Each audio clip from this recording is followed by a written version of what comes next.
Hi Shirley, good to have you here. I'm just going to open the yes, open the Hi waiting room. there. Hi, yeah, good to have you. I'll just apologise before we do anything else in the fact that I've had nothing but tech issues this week and Zoom has updated and everything still keeps going weird. So it's all a bit of a nightmare. If it all goes to pot, I'm really sorry. But yeah, we will try. Okay, so you might be seeing a whiteboard. And the whiteboard can be got rid of by, and you can then see us by swiping either left or right on your phone, or if you look right at the very top of the screen, it should say Kate and Pete's whiteboard, and then also there should be a meeting. So if you click on meeting, then you don't see the whiteboard, hopefully. But if you click on the whiteboard, you should be able to see the whiteboard. Got it. And yes. Oh, good. Oh, good. Did that work? Oh, that's cool if it does. So we've got a few more people joining, so hopefully I'll explain it a few more times. But the whiteboard, should you so wish to look at it, and hopefully it'll be accessible outside of this meeting as well. If you go to the bottom right-hand corner, you can kind of zoom into it, and then there's four different categories. There's what you've learned, what was surprising, what's the next one? I can't see because I need to zoom in. What needs fixing and what was missing. So you can just kind of like add a little post-it sticky note as to what you thought about things, and it can help us. Basically, it's just a nice little graphic thing that we can do should you want to do it. But if you don't like it and it's in the way, try and click the meeting or just swipe left or right on your phone to get that, and hopefully you'll be there. And we've got Jen here as well. Hi Jen, good to see you. And if you can just about see it in the corner, Mum Cat's sitting in the corner here. So yes, that's my mum. And we may have the Ginger Chaos Monster come in and knock things over again, which would just be wonderful if he does, because he was already done that a few times today. Okay. So I kind of would like to have this as being a collaborative meeting. So I don't really want to mute people, but if we have a little bit of etiquette because noise happens in people's houses. So if you want to just kind of have yourself muted until you want to talk, and you can unmute yourself at any point and then chat away. I've got a few people who are hosts, so if we get some weird noises and stuff, you might get muted because of that. But yeah, just mute and unmute would be really good because then we don't get dogs barking and husbands shouting at the TV screen and that kind of stuff. So that's the idea with that. Okay, Emma, sweetheart, do you want to say something? Should I just spotlight you for a second? Let me spotlight. There you go. There you are. Oh. I don't know what to say. I tell you what, the first thing I will say is apologies if I keep looking over here. It's because I'm using a different camera, and normally my camera, because I'm stood up teaching like dancing, so I've moved it down. But anyway, so my camera's here, but I'm looking over here so I can see you, lovely lot. But yeah, I think I'm really excited to be a part of this. I think me and Lynn were chatting about how like we could bring the dance community together, and we feel that like between us, and there's some, I'm sure some teachers on here who have got years of experience in teaching and in certain styles of dance and in costuming and like musicians and drumming and all of that. And so I think we just thought, I'm sure Lynn will talk more about it, but we just thought like collectively to bring our ideas together would be really nice. But also like if we're feeling a little bit like we've got not a problem, but like something that we might need some advice on, or just to share with the group and have some feedback. I think that was the idea of it as well. So yeah, I'm really looking forward to it. So thank you. Cool, good stuff. Thank you, Emma. So I said we'll kick off with this kind of like sharing of knowledge. Let me just replace the spotlight here with this. Okay, this is me trying to be professional, but it's probably needed an iron, yeah, probably got ginger fluff all over it now as well. So I had a little chat with my partners in chaos, which are Pete and Kate, who are also in the room here as well, just to kind of like talk about things like threading needles. Okay. And I learned so much just talking to them at the weekend. So, and I remember when I taught a few sewing workshops that people didn't know things like how to knot threads and stuff, and they were tying knots like you tie a knot, and it's like, well, yeah, you can do that, but if you've got thread like this, it's not too particularly efficient to just kind of like take one end and then the other end and then try and get it to one end. It's not so easy. So the first thing that Pete and Kate told me, this is not actually, this is an okay kind of thing. With the needles that you are using is that there is a right side and a wrong side to every needle, and one side makes it a little bit more easy to thread than the other. So one side has a funnel on it. Now my eyesight's really bad and I can't really see that, so yeah.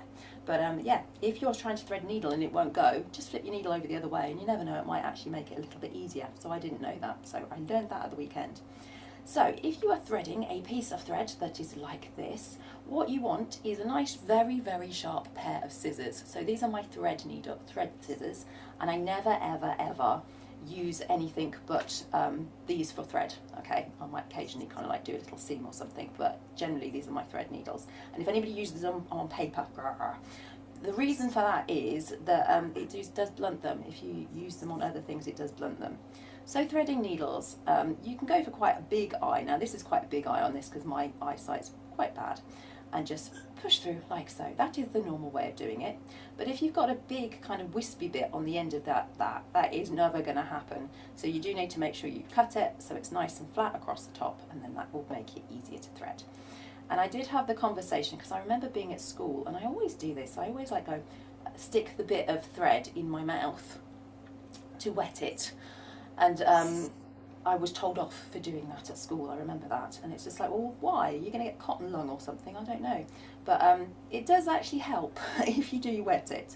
And Kate said to me that you don't want to soak it, you just want a little bit of on the thread to make all of the fibres actually like lie the right way, and that can help you as well. Okay, so that's that kind of thing. I'm going to show you if you were to use something like ribbon to actually sew with as well. You need a much, much bigger needle for that. What we do for this is we wrap it around the needle like so, and then you pull it off that way, and then you want to just kind of push through like this, she said. I'm having to do this far further away than I normally would, and I'm not entirely certain that this is the right needle for it.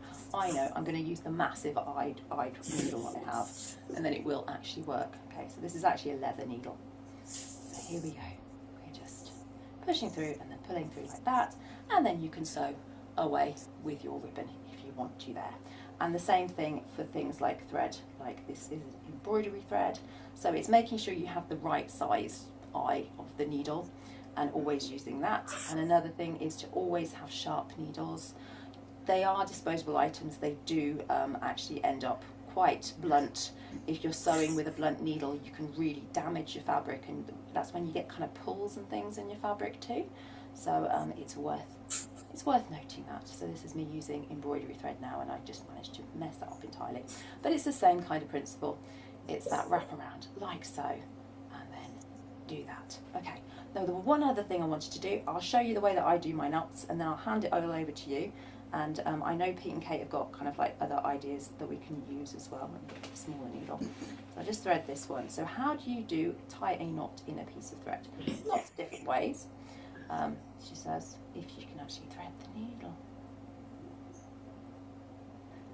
Should have left it threaded, shouldn't I? There we go. Okay, so, no. Okay, so I'll take my own advice. Make sure that you cut it over again. Make sure it's really nice and sharp. I might wet it in a second actually.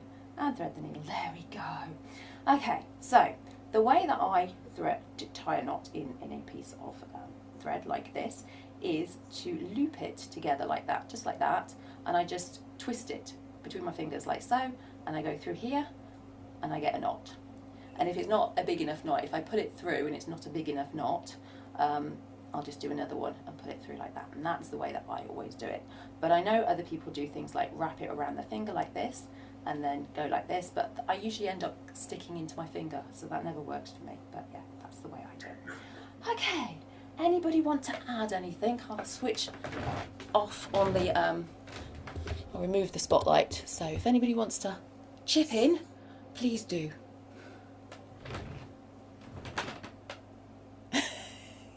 Blank faces. Okay, I shall throw over to Pete then. Pete, have you got your demo on how to thread a needle with paper and needle threaders? Yeah. Hang on, let me just get to my little camera, see if I can get it working all right. Cool.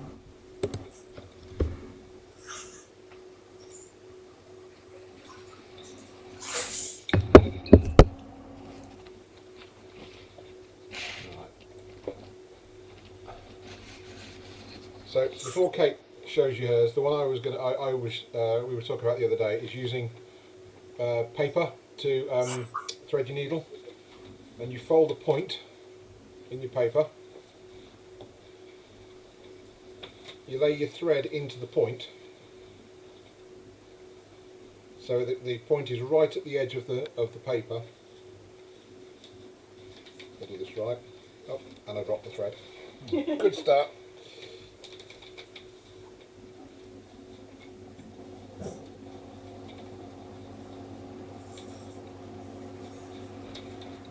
And then you can use the point of the paper to push through the eye of the needle.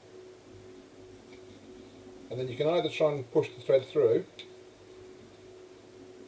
which I've completely fluffed,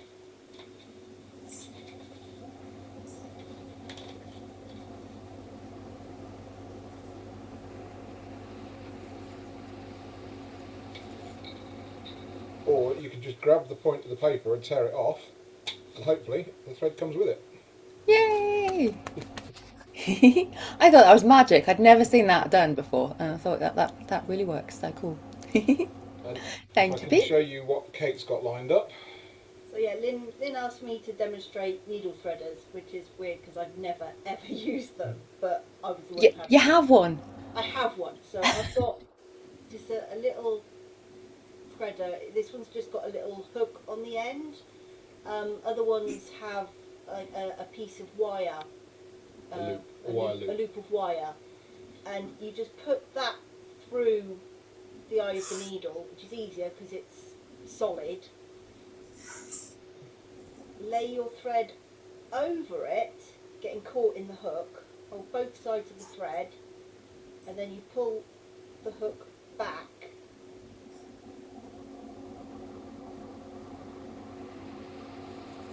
And it pulls it through the needle for you. Yay! So yeah, that's needle threaders. And Thank then you very saying much. about knots, something I always do that I've picked up from fishing is, see, I'm a random finger, and if you do it over your nail, you're less likely to get stabbed.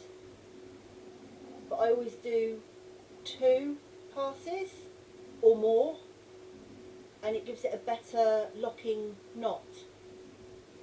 Oh, okay. It's quite good for when you're finishing sewing. It gives it a nice locked knot that isn't going to come undone. Lovely. Thank you very much for that, Kate. That's brilliant. Has anybody got any more little tips or things they'd like to share with us with regards to needles and threads?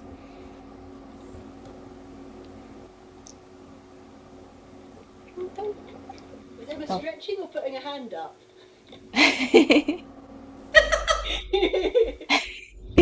No, I was just going to say, this probably sounds really silly, but I feel I can say it here. I've never used a needle threader because I've always seen them and thought, I don't really understand how to use it. And now Kate showed me, and I'm like, that's so simple. Why didn't I know that? But when I enjoy sewing, like I enjoy hand sewing a lot more than machine sewing.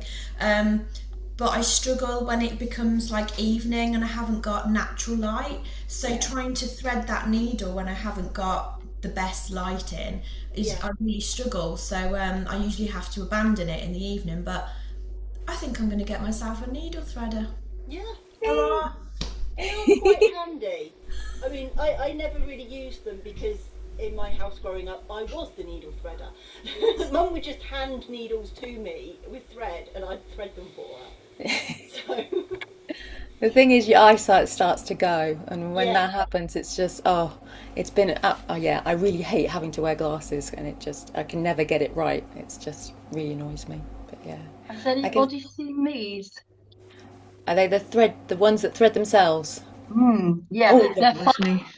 they're fine for thin or fine threads, Yeah, but they wouldn't be any good for thicker cord or ribbon. You couldn't yeah, use them, but they're fine for just ordinary, like the ordinary fine sewing thread. lovely. I was really hoping That's somebody would have some. that's one of the other ones that you were talking about. That's it. That's the one with Yeah, the wire. I have to have one. I can't see for toffee, so. Fair enough. Yeah.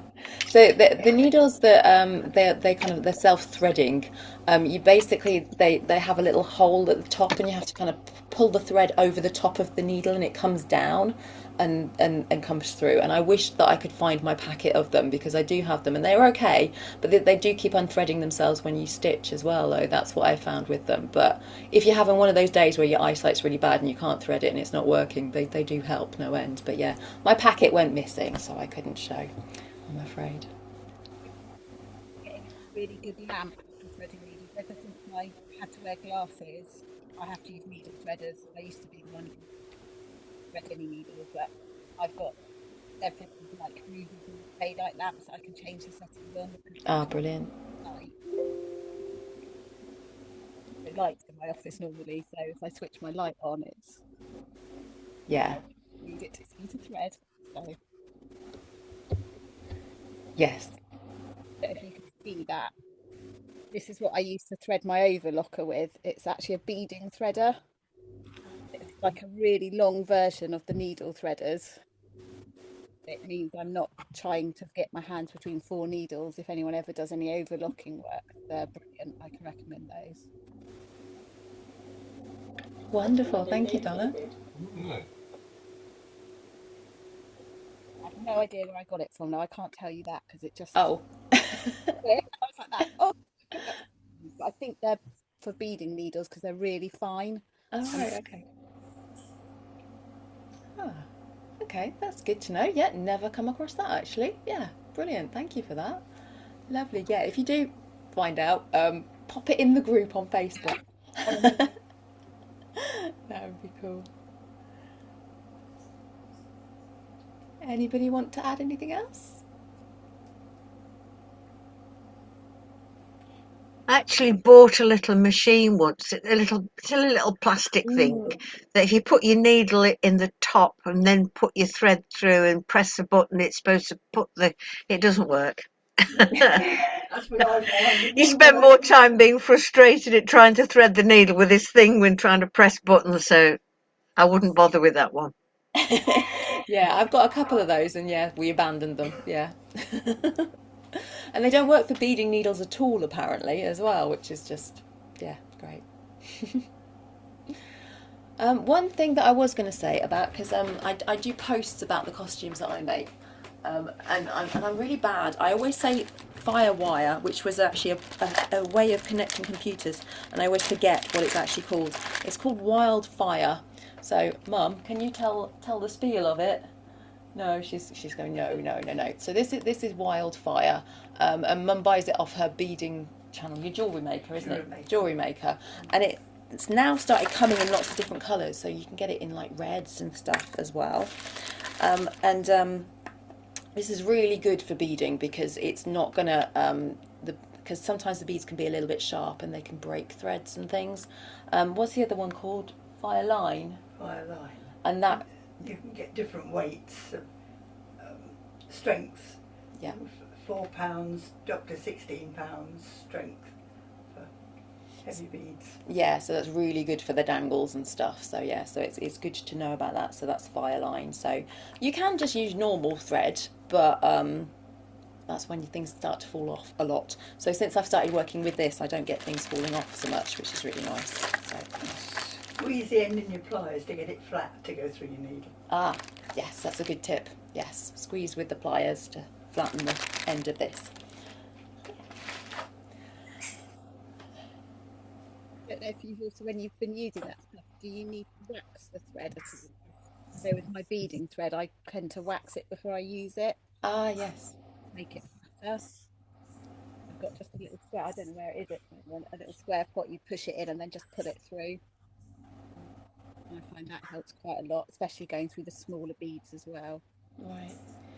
So wax is used for flattening the thread. Is that what it's used for then? Because it's in such a tight spool sometimes, my beading thread comes in quite a small roll. The bigger ones are probably not so bad. It's quite spooled up. When you sort of take a piece off, it tends to get a bit tangled, so it just helps to smooth it out and it just runs through the fabric a lot easier as well, where it's slightly It's a bit more braided, the thread I've used for beading before. I don't know if that one is. I've not used that one. This one's it's kind of almost like it's almost like a plastic kind of feel to it. It's yeah, it's not quite like you get the like the fishing line kind of thread. It's not like that. It's got a kind of roughness slightly to it, but Thermally bonded or something. thermally bonded is mum is saying. So it's kind of yeah, it's almost like papery plastic. Can you But take a yeah, photograph and put it on the page? yes, we'll do. Yeah, absolutely. Yeah, yeah.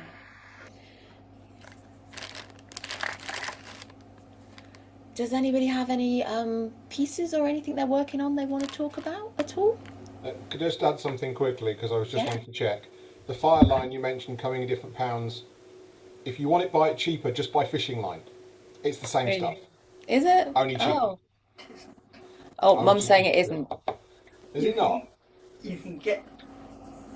Yeah, well, Mum reckons it's not. Ah, Hey ho. you, We can check it on Google. AI it. I just you did. used it transparent. Use the transparent stuff. That's like fishing line. Right. Yeah. But the fire line that you use Fire line, yeah. is in colours, is it? Or is it It- just... Yeah, well, mostly black and white. I think Yeah. you can get it in. Okay, Mum's saying it comes in colours and things and you Fair don't enough. tend to get Yeah. that for the fishing line. Yeah, But the yeah. yeah, apparently, well, just having done a quick Google, apparently you can use fishing line as an equivalent Okay. at the very least.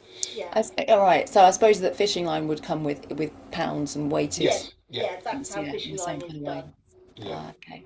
Yeah, yeah, yeah. Sorry. How would you know what weightage to use?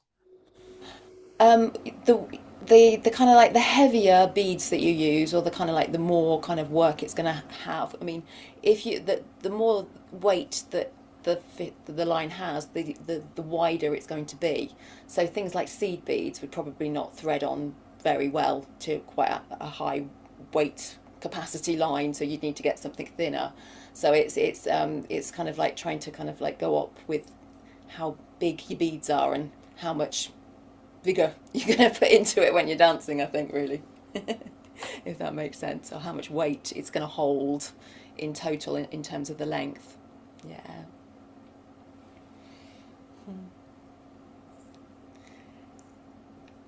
Please interrupt. This is what it's about. Like I say, the idea of having the mics turned off is kind of, it just, the more people we get in a room, the harder it is. So, but just interject. It's kind of trying to be like a conversation, but I know it's a little bit stilted because it's internet and stuff. So, yeah. I'm distracted by the cat. Yes, yes. This is Cleo. She is not the Ginger Chaos Monster. She is the sister of the Ginger Chaos Monster, who's called Wookie, who comes in and everything just goes, because everything's a toy. So, yes, this is Cleo. She's not very often spotted. Very affectionate. Yes, she's very haughty and very queen-like, hence the name Cleo, and she's the belly dancer's cat, of course. So normally she doesn't like to come near people, but she's having cuddles tonight and showing off, and you're very, very honoured because normally she's nowhere in the room. So yes, the lesser spotted cat. Well, I have a new costume I'm working on. And let me just tell you about it a minute.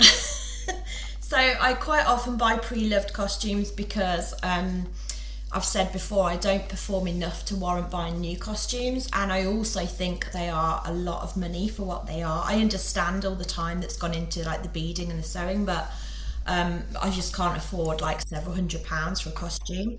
I also like the thought of it kind of having a second life and being worn again, so that's a few reasons why I buy pre-loved.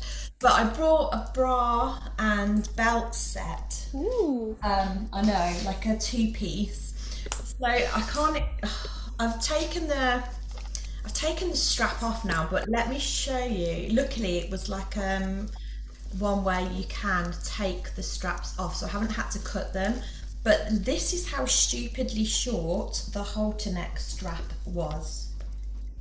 Oh. So as you can imagine, I just can't even. Yeah. So it was basically it was under my chin. Yeah. And I did query this with a previous owner and said, "Oh, I think you've forgotten to send me another strap." And she's like, "No, that's how I used to wear it." I know I am rather blessed in the chest area, but I think she definitely liked them up and lifted. However, luckily, like I say, I've taken it. It could be taken off, but obviously now I've got the dilemma of I need some new straps. But I did find these on, I think it was Shein, because as you know, I am a bit of a Shein shopper. I know not everybody likes Shein, but they are just bra straps, but they're Diamante bra straps. So I thought they would maybe work. Generally, I do prefer halter neck to a normal kind of up and over the shoulder. So I'm going to play with these and just obviously use the Diamante on the top, on the bit where you will see going up, and then secure them at the back. So it's a work in progress. I think also the cups are now a bit small because it was a while, probably about 6 months since I bought it. But that's what I'm working on. And then I managed to get a gorgeous, I kept thinking, shall I wear a completely different colour skirt, like green or red or silver or something, but nothing seemed to work. So I have managed to get a gold skirt, again from Shein, and I'm going to add a split in it because it is very much just like a stretchy tube skirt, but it's the style that I like and that I prefer when I'm dancing. So and of course it will be a bit decorated because you know me, I do like a bit of bling. So once I've put a slit in my skirt, I will add some gems probably, but it's a work in progress. But I just thought I'd show you so I can have a bit of accountability and you can ask me in a few months if I've done it or not. Oh, thank you for sharing that, Emma. That's lovely. Anybody else got anything they'd like to show us or share with us at all? I just need to get back in the sewing room for you. Ah, it's having the reason, isn't it? And having a deadline or something. Yeah.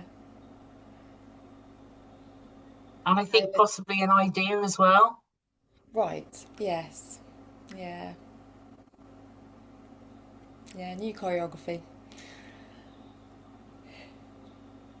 Now there was something Lynn, we why just don't you tell us, like, obviously you've been sharing your costumes on Facebook, which I've really enjoyed.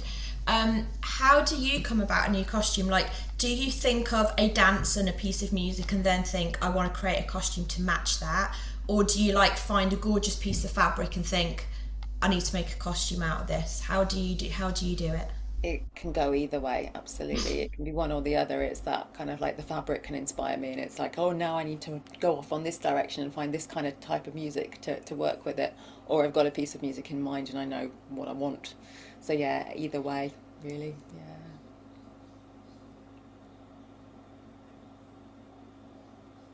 So when we had this discussion at the weekend with Pete and Kate about stuff, tools of the job, sharpness is really important, and there was a little bit of a debate going on about sharpening scissors. Pete and Kate told me that you sharpen scissors using tin foil, and I was like, "Oh, really? Can you? Oh, that's amazing!" And then I spoke to Mum, and she said, "No, that doesn't work. You don't do that." So we AI'd it on Google, and basically it can make it feel like they're sharper, but technically the technical people say you are actually dulling the surface of your scissors if you use tin foil.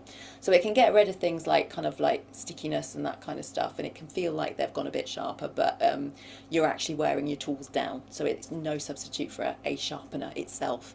And yeah, needles, they're disposable. Don't use them. Most professionals, they change the needles every time they work on something, and maybe quicker than that, you know, because some projects can take hours and hours and hours. So yeah, if you've got dull needles, they can really ruin your fabric as you're sewing with them. And I've had various times that's happened, so it's not good. But there are also things, I don't know if Kate's found hers because I couldn't find mine. You can get these little pin cushions that look like a tomato, and attached to them they have like a little berry, and the berry is full of iron filings, and they sharpen your pins and I think your needles as well. You just kind of like stick them into it and pull them out, and they can sharpen your pins and stuff. So they're good to have. I should have some, but they're in a sewing bag somewhere, and I could not find the sewing bag it's in. I've got like 4 of them, but they're well worth getting if you want something like that. And yeah, sharpness is really important. So not changing scissors for different projects. So have your cardboard or your paper scissors different to your thread scissors, and a pair of scissors that you use solely on fabric. And be careful about the fabric you use, because sometimes fabric has things like sequins and stuff in it.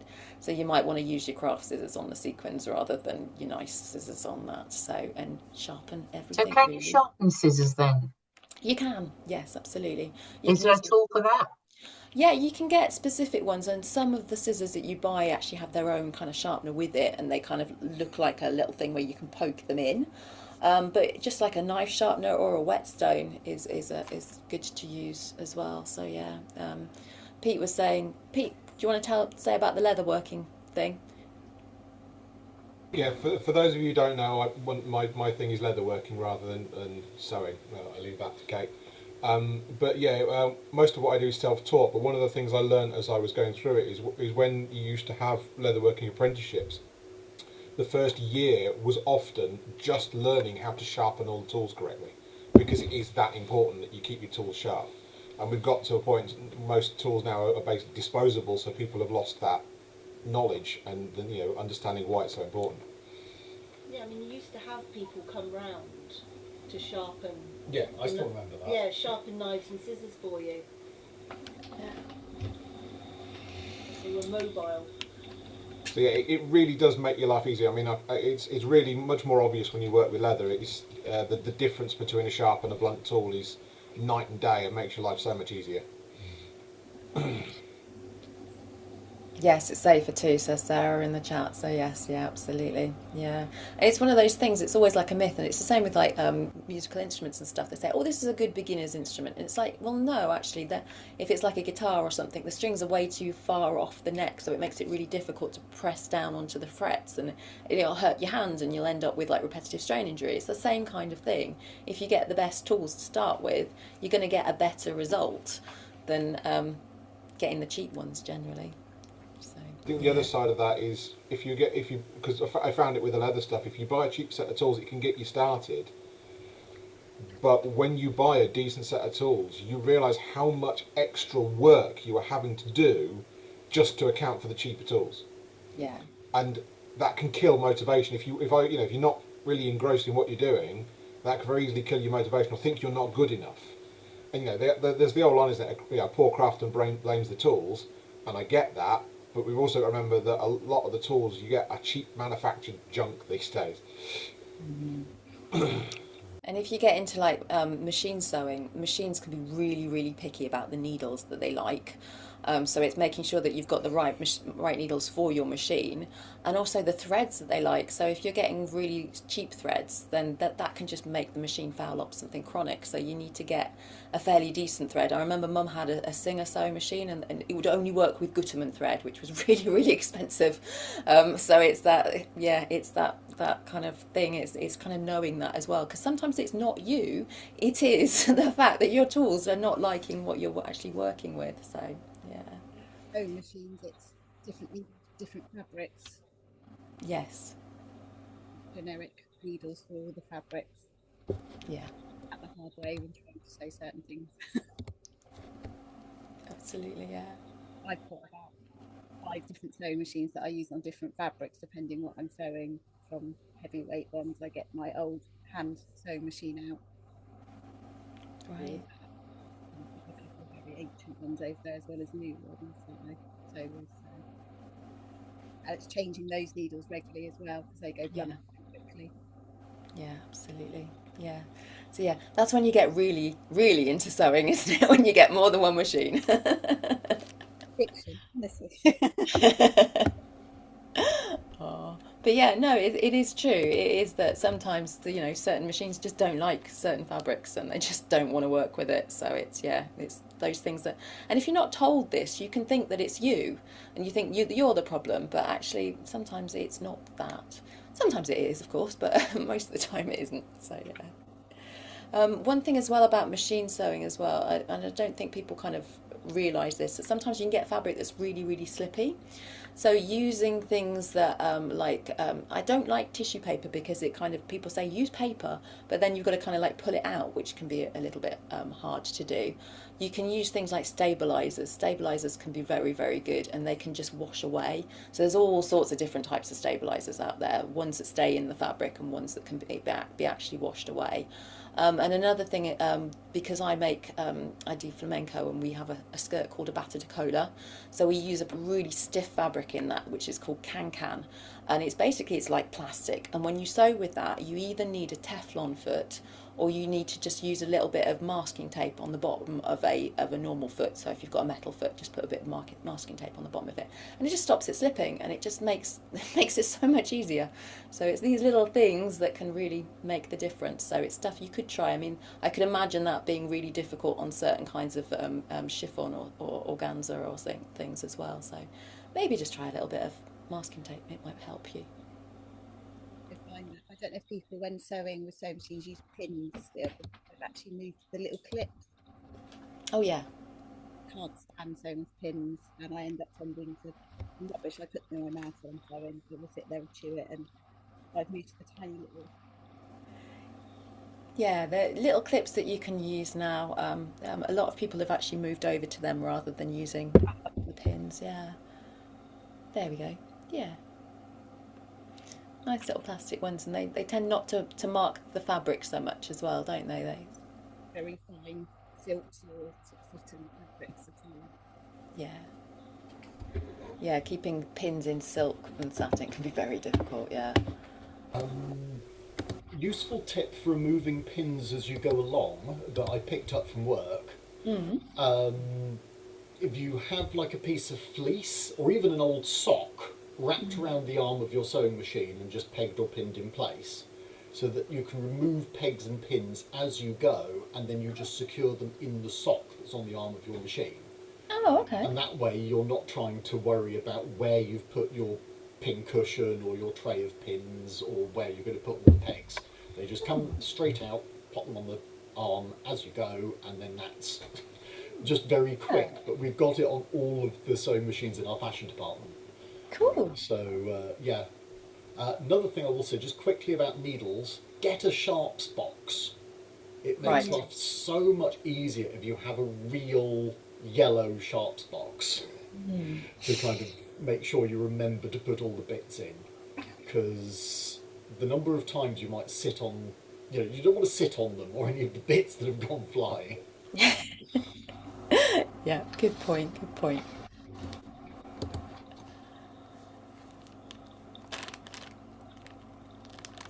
Anybody got anything else they want to chat about, or shall we kind of call it a day there, because we are 10 minutes over. Well, I said it would be about half an hour, but I didn't know how long we'd go on. So if anybody wants to add in anything else, please do. Oh, Donna's got some stuff. Sewing with like Dina bras, the heavy bras. So is it Emma's one? Was that a solid bra? I quite often use the upholstery needles when sewing those because they're so hard to get into them, and I use a thumb thimble, which I can't find at the moment. Yeah. I'm pushing just to save your fingers a Yeah. little bit. It's trying to get round. I've got one on my mannequin over there. Oh, lovely, yeah. They're useful things to have in your kit as well, and not too expensive.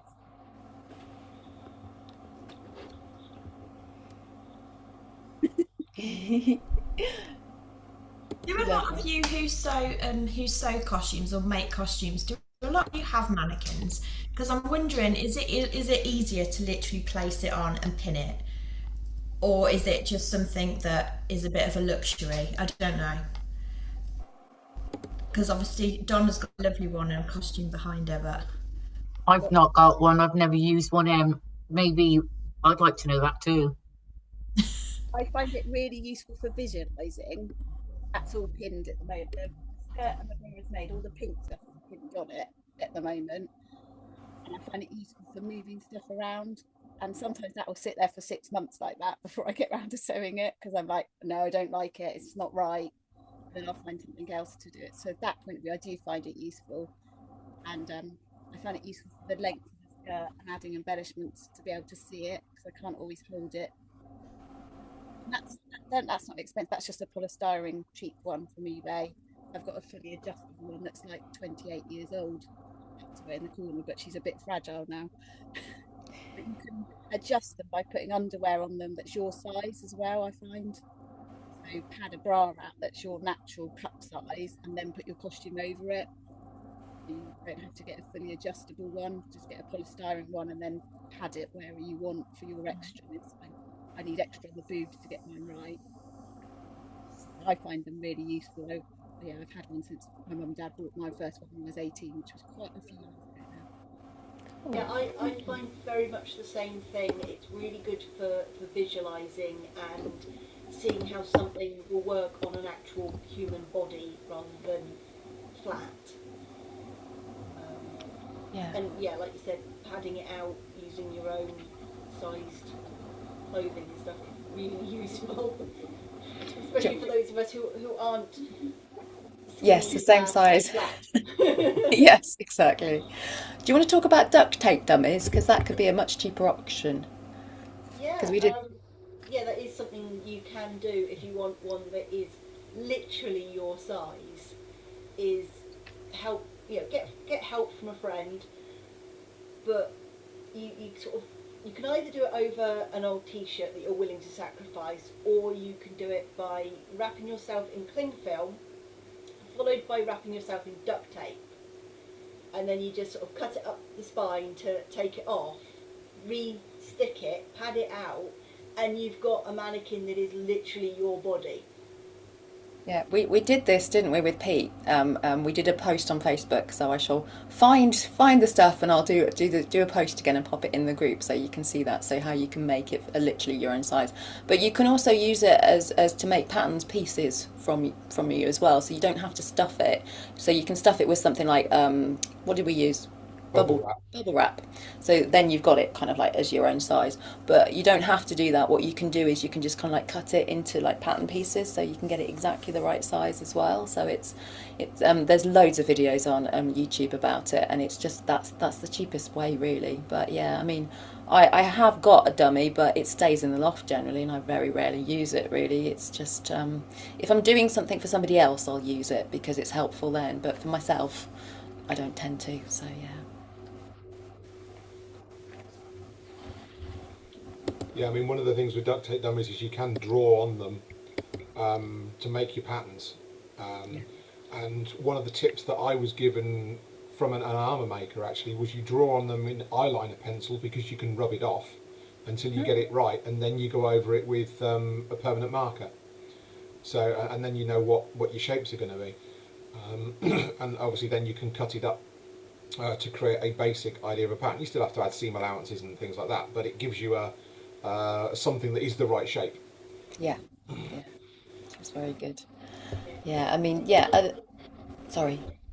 it's something that a lot of cosplayers do. So there's a lot of videos from cosplayers on how they do theirs. Yeah, there's some really good tutorials out there. Yeah, we'll have a look on YouTube and we'll link some into the Facebook group actually, and I'll send it out on the email that I'll do as well, which will have the video if anybody wants to refer back to this, which will probably be up for about a month, or maybe I'll stick it on YouTube as well. Who knows? We shall see. Yeah. Drawing on fabric. You can draw on fabric with a multitude of different things actually. So Pete just mentioned there about eyeliner for actually on the duct tape. But if you wanted to not stain your fabric, generally there's tailor's chalk, and it doesn't have to be in just the block of chalk. You can get them in pencils as well, and you can also get no end of different pens that will actually just draw on for a bit and then they just gradually fade off as well. So don't use biro because that'll never come out really unless that's okay. There's pens that they started doing that are sort of heat erase. Oh yeah. They usually come with like a little rubber on the end, and you just rub it out. There's pens that you can rub out. But if you iron your fabric afterwards, it's gone. Mm. It is completely heat erased, so that's quite useful. Cool. Yeah, Sarah likes those as well. Cool. That's good. Hey.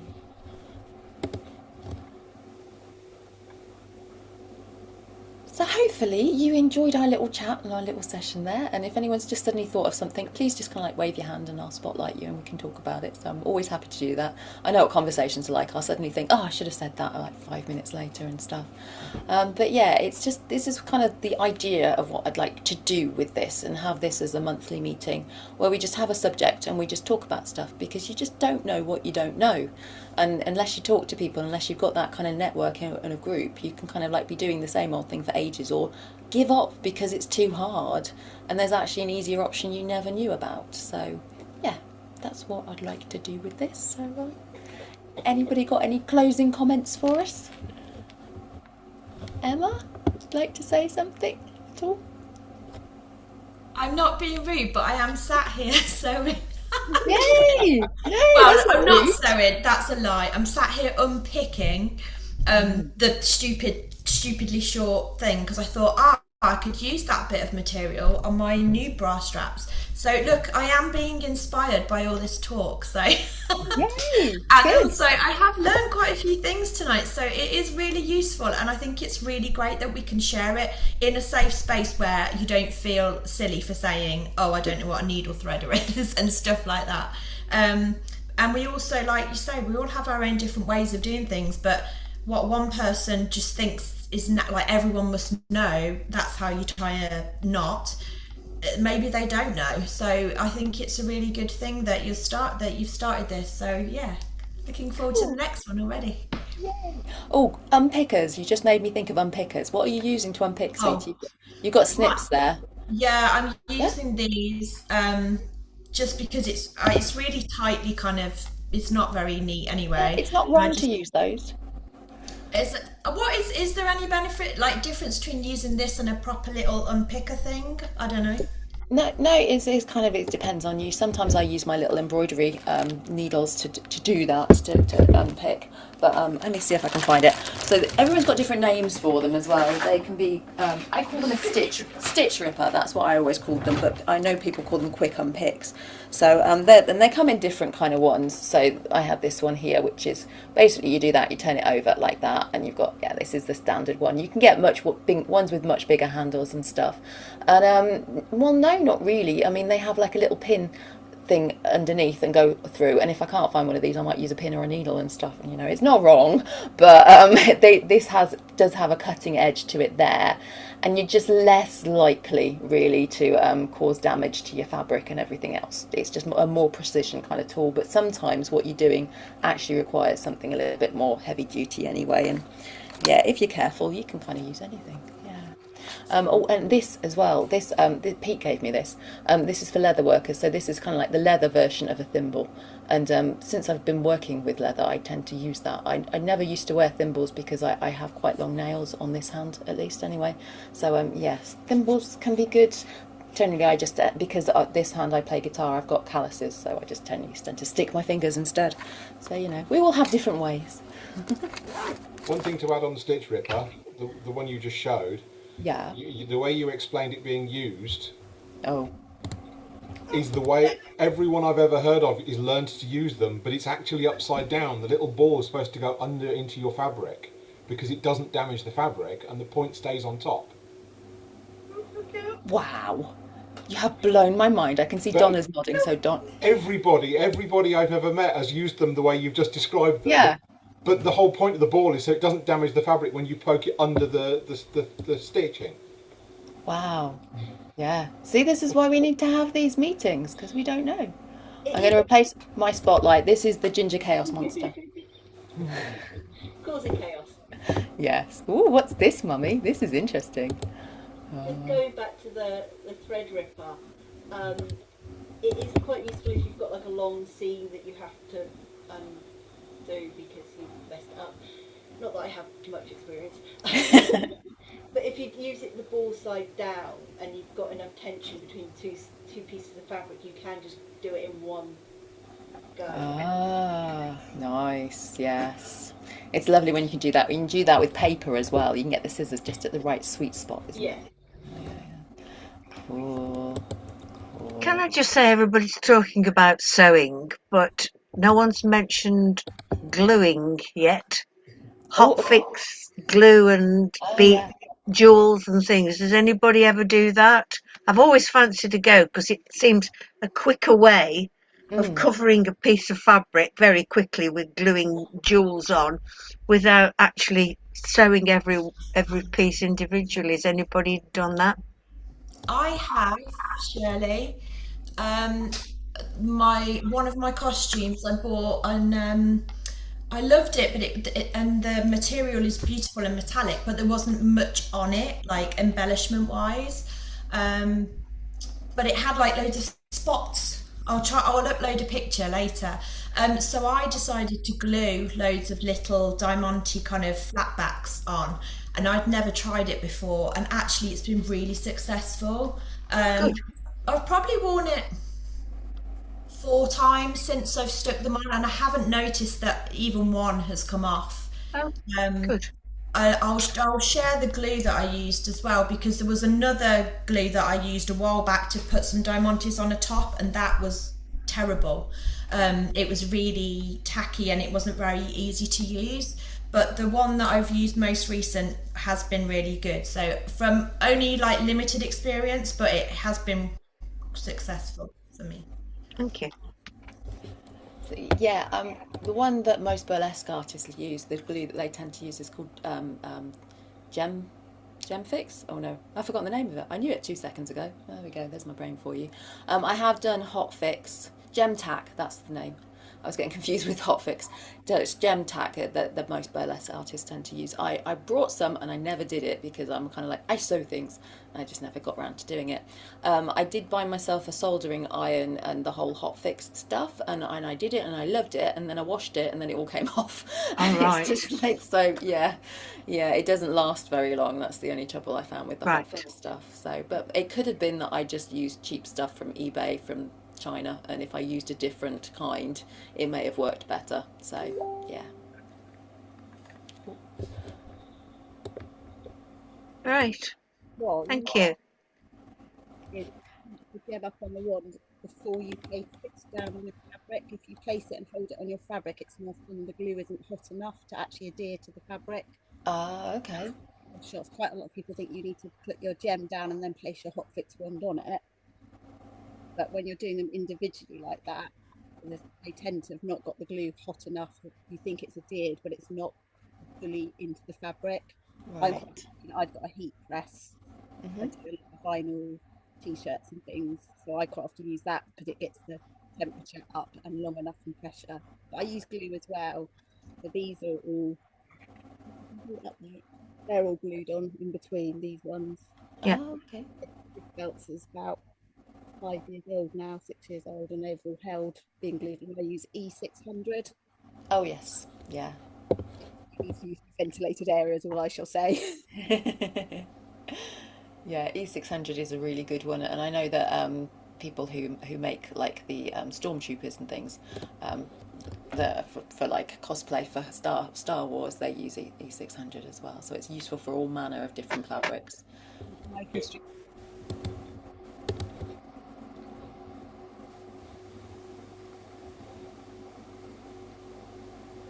Oh, Donna, I think we can't hear you now. It's your mic's a bit funny. It's been coming in and out, and I think it's gone. Don't worry. I'll Oh, put you're it. back now. My history is I was cosplayed like live action role player a long time before I was a belly dancer, before I found sparkles. So I did a lot of sewing. Started with sparkly sewing, so I experimented a lot. Oh, lovely. That's good to hear from you. Brilliant. And I'm really interested in your gongs behind you as well. Yeah, I'm a sound bath practitioner, so Fabulous. sound musical instruments. Lovely. Wonderful. Cool. I'll just read out what Sarah's popped in the chat kind of thing. She's saying that she's resorted to using jewelry glue to stop her knots from undoing on various craft project. The glue is really good for watch repairs. I think it's She says B7000, I think it is, or it could be the E6000 as well. I'm not sure, but yes, yeah. It is worth noting you have to be a little careful on glues. Yes. Because there's a glue that is used widely in cosplay, which is the impact adhesive, which works really well. It's great, it's easy to use. Unfortunately, it dissolves in sweat. Ah. So using things like E6000 is good because it doesn't, but it's just being aware that even some quite heavy duty glues are susceptible to things like sweat, which doesn't work well with a dance costume. Yeah. Yeah. Cool. Yay. Well, yes, I think maybe this is going to be this. It's going to be what it's like. It's like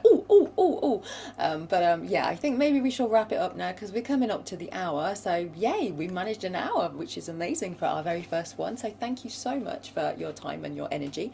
And as I say, there is that whiteboard which I will send out as a link, and hopefully I've troubleshooted it enough with Pete that it'll actually work.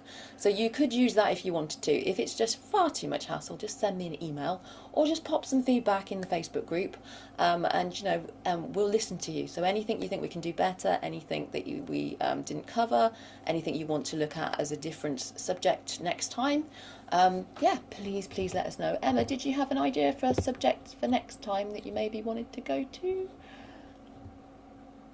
No, okay, I know, because we chatted about various different things, and I can't for the life of me think what it could be. I mean, we could have things like how do you do choreography, or how do you choose music, things like that. Or maybe we could put a little poll of, is it poll? Yeah. Of like 3 ideas, and then people on the group, and whatever's the most popular, we can go with that. Very good idea. Yes, we shall do that. Definitely. Cool. And if anybody wants to nominate an idea before we do a poll or after we do a poll, please feel free to as well. That would be cool. So yes. Oh, we have more cats on screen before we go. Here we go. This is Spotlight. There we go. There's Mordy having his tummy tickled by Paul. Yay.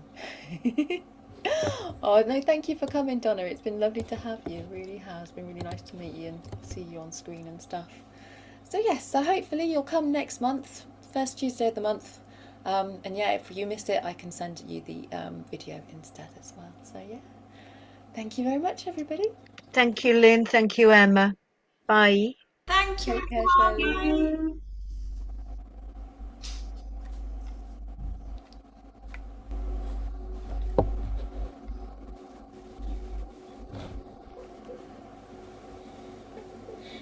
He wanted his chair, didn't He he? desperately wanted his chair, and he was going to be naughty till he got it.